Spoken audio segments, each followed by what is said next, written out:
नमस्कार। आज हम एक बहुत ही खास और पवित्र जगह की बात करने वाले हैं। आंध्र प्रदेश में श्री शैलम पर्वत पर है मल्लिकार्जुन ज्योतिर्लिंग मंदिर। हमारे पास ना एक लेख है मल्लिकार्जुन शिव शक्ति का पावन धाम, तो उसी के कुछ हिस्सों पर हम आज थोड़ी गहराई से चर्चा करेंगे। मतलब समझने की कोशिश करेंगे कि इस मंदिर का इतिहास क्या है, कथाएं क्या हैं और कुछ अनोखी बातें, कुछ रहस्य अगर हैं तो। और ये जगह पता है क्यों इतनी खास है? ये 12 ज्योतिर्लिंगों में से तो है ही, मतलब जहां भगवान शिव खुद प्रकाश रूप में प्रकट हुए। पर शायद ये अकेला ऐसा मंदिर है जहां शिव और शक्ति, मतलब भगवान शिव और मां पार्वती, दोनों एक साथ एक ही ज्योतिर्लिंग में पूजे जाते हैं। ये वाकई में अद्भुत है। जी हाँ, और इसका 12 ज्योतिर्लिंगों में शामिल होना ही बताता है कि ये कितना प्राचीन और महत्वपूर्ण स्थल है। हमारे जो पुराने ग्रंथ हैं, जैसे शिव पुराण है, स्कंद पुराण है, उनमें श्री शैलम और मल्लिकार्जुन का जिक्र मिलता है काफी विस्तार से। तो ये सिर्फ एक मंदिर नहीं, बल्कि एक जीती जागती पौराणिक कहानी का केंद्र है, आप कह सकती हैं। बिल्कुल। और इससे जुड़ी एक कहानी तो बहुत ही दिलचस्प है। कहते हैं कि गणेश जी और कार्तिकेय जी, शिव पार्वती के पुत्र, उनमें होड़ लगी कि पहले शादी कौन करेगा। ओके। तो गणेश जी जीत गए और कार्तिकेय जी को लगा कि भाई ये ठीक नहीं हुआ। वो नाराज होकर कैलाश छोड़ गए क्रौंच पर्वत पर। हाँ। और फिर शिव पार्वती जी उन्हें मनाने पहुंचे जी। पर वो और दूर चले गए। तो इसी दुख में और कुछ और भी वजह थी, शिव पार्वती यहाँ श्री शैल पर्वत पर ज्योतिर्लिंग के रूप में बस गए। और ये कहानी इसलिए भी महत्वपूर्ण है क्योंकि इसी से नाम जुड़ा है मल्लिकार्जुन। यहाँ मल्ली जो है वो माँ पार्वती का एक नाम है। मल्ली का फूल होता है ना, चमेली जैसा, तो उनके जैसा कोमल सुंदर।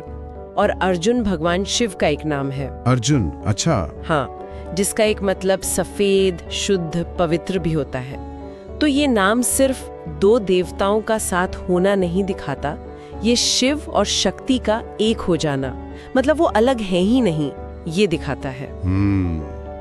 ये तो बहुत गहरा अर्थ हुआ।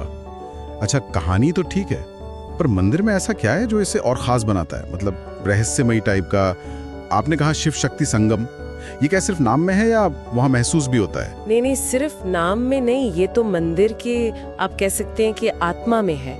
एक तो ये कि शिव ज्योतिर्लिंग के रूप में और शक्ति माँ भ्रामरांबा देवी के रूप में, उनका शक्तिपीठ भी वहीं पास में है। तो दोनों एक ही जगह प्रमुखता से मौजूद है। और दूसरी बात जो भक्तों के लिए बहुत बड़ा अनुभव है, वो ये कि आप गर्भगृह में जाकर शिवलिंग को खुद छू सकते हैं, अभिषेक कर सकते हैं। क्या सच में? जी हाँ, मतलब सीधे स्पर्श। ये बहुत ही दुर्लभ है। ज्यादातर ज्योतिर्लिंगों में ये अनुमति नहीं होती। इससे भक्त और भगवान के बीच एक सीधा जुड़ाव महसूस होता है। सीधे स्पर्श की अनुमति, ये तो वाकई असाधारण बात है। मैंने तो यही सुना था कि दूर से ही दर्शन होते हैं ज्यादातर। बिल्कुल, और इसी वजह से और शिव शक्ति की इस मौजूदगी से कई मान्यताएं जुड़ी है। सबसे बड़ी मान्यता तो यही है कि अगर आप सच्चे मन से मल्लिकार्जुन के दर्शन कर लें तो सारे पापों से मुक्ति मिल जाती है और अंत में मोक्ष भी। शायद इसी आध्यात्मिक ऊंचाई की वजह से इसे दक्षिण का कैलाश भी कहा जाता है। दक्षिण का कैलाश, ये सुनने में ही कितना भारी लगता है। मतलब कैलाश जैसा ही अनुभव या वैसी चढ़ाई? देखिए, चढ़ाई तो है, पर तुलना सिर्फ इसलिए नहीं कि ये दक्षिण में है। तुलना है आध्यात्मिक महत्व की, ऊर्जा की। जैसे उत्तर में कैलाश शिव का परम धाम है, वैसे ही दक्षिण भारत में मल्लिकार्जुन का महात्म्य है। यहाँ के दर्शन को कैलाश यात्रा जितना ही पुण्य देने वाला माना जाता है। अच्छा, और एक चीज जो मुझे लेख पढ़ते हुए बड़ी दिलचस्प लगी, वो ये कि मंदिर के आसपास का इलाका सिर्फ कहानियों से नहीं, योगियों और सिद्धों से भी जुड़ा है। ऐसा कहते हैं कि वहाँ कई सिद्ध योगियों की समाधियां हैं और वो जगह शक्तिशाली ऊर्जा वाली है। लोग कहते हैं कि वहाँ बड़े गहरे आध्यात्मिक अनुभव होते हैं। हाँ, ये मान्यताएं भी हैं और ये उस जगह के आध्यात्मिक स्पंदन को और गहरा बनाती हैं।